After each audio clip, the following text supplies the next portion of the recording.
আজ আর কোনো ঝাল পদ নয়, আজ তৈরি করব মিষ্টি। দেখতেই পাচ্ছেন পান্তুয়া গড়েছি, তবে এটা ছানার নয়। এই পান্তুয়ার জন্য প্রথমে একটা শিরা তৈরি করব। 1 কাপ চিনি আর 1.5 কাপ জল বসিয়ে দিয়েছি। ফুটে উঠলে তাতে দিয়ে দিয়েছি 1 হাতা দুধ। এতে দুধটা যখন ফুটবে চিনির শিরার সঙ্গে, তখন চিনির ভেতরে কোনো ময়লা থাকলে সেটা উপরে ভেসে উঠবে, তখন ছেঁকে ফেলে দিলেই হবে। আর কোনো কাজ নেই দুধটার। আমি শুক্লা ব্যানার্জি, আবারও একটা নতুন রেসিপিতে আপনাদের সবাইকে স্বাগত। আগেই তো বলেছি যে পান্তুয়াটা ছানা দিয়ে হবে না। এই কড়াইতে দিলাম 2 বড় চামচ ঘি। ঘিটা যখন গলে গেছে তখন এতে দিয়ে দিলাম 1 কাপ সুজি। হ্যাঁ, এই সুজি দিয়েই তৈরি করব আজ পান্তুয়া। সুজিটা হালকা আঁচে মিনিট 3-4 নাড়াচাড়া করে নিতে হবে। এতে সুজির কাঁচা গন্ধটা দূর হবে। আঁচ বাড়াতে যাবেন না। এই সুজি যখন ভাজবেন সমানে নাড়তে থাকবেন। সুজিটা 2-4 মিনিট নাড়াচাড়া করার পর এতে দিলাম 1/2 চামচ নুন। একদম অল্প করে নুন দিলাম। মিষ্টি রান্নায় একটু নুন দিলে স্বাদটা আরও বাড়ে, সেই কারণে। এবার দিলাম 1 কাপ গুঁড়ো দুধ। এই গুঁড়ো দুধ, সুজি আর নুন আবারও ভালো করে মিশিয়ে নিতে হবে নাড়াচাড়া করে। সুজি খুব সহজেই কিন্তু লাল হয়ে যায়, তাই সমানে নেড়েচেড়ে সুজিটা দুধের সঙ্গে মিশিয়ে নিতে হবে। এবার দিয়ে দিলাম এতে 1 কাপ, যতটা সুজি নিয়েছি ঠিক ততটাই দুধ। এই দুধ আর সুজি একটু ঘন করে জাল দিয়ে নিতে হবে। দিয়েছি ছোট 1 চামচ ছোট এলাচের গুঁড়ো।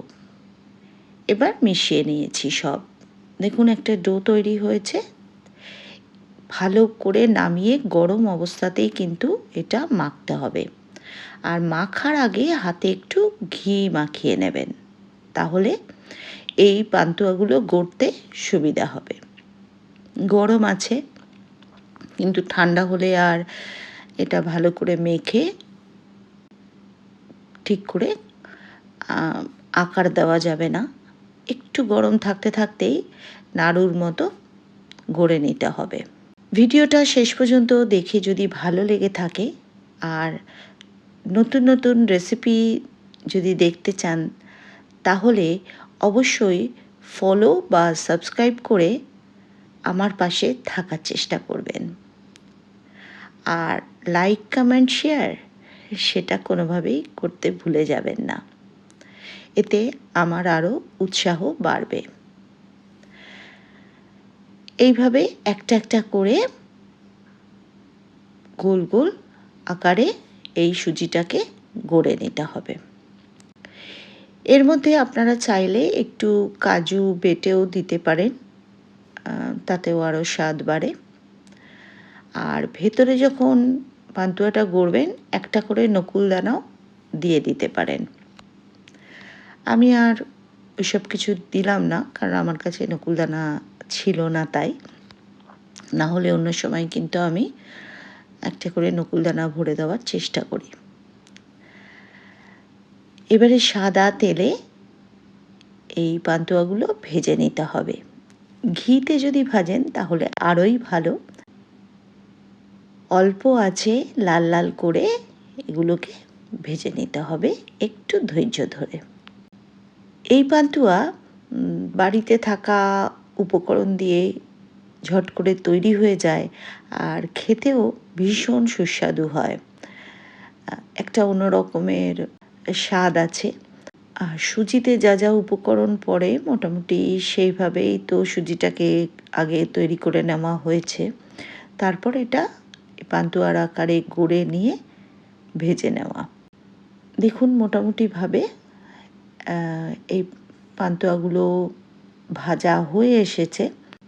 একটু লালচে করে ভাজলে দেখতে ভালো হয় আর খেতেও ভালো হয়, তবে পুড়ে যেন না যায় সেদিকে খেয়াল রাখতে হবে।